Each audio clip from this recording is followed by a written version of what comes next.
จ้าพากระเห็ดพี่ช้างอันนี้เห็ดยังอันนี้นะมันญาติเก็บแตนมาเด้อเขาเห็ดเจ้าเบิ่งดูหันเบิ่งดูปฏิเก็บตะกะเตนอัน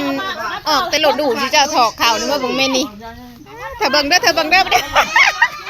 โอ้ยม่วนเด้ไม่ได้นะฮัน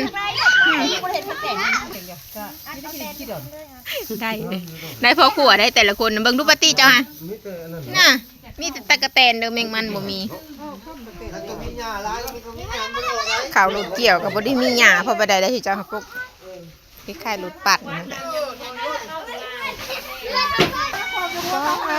ต้องจะมาญาติพี่ลึกแท้นี่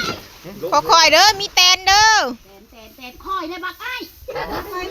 เอาอันนี้บ่ได้ขี่หาอย่างอื่นอุ้ยได้แล้วตัวใหญ่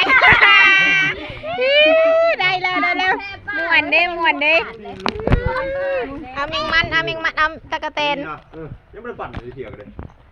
โอ้ยน้ำมาไปทุกน้ำหลดเกี่ยวนี่มันโบไปทางไหนเบิดมันมาอยู่กระสอบเข่าเบิดมาเทเลยได้หลายเลย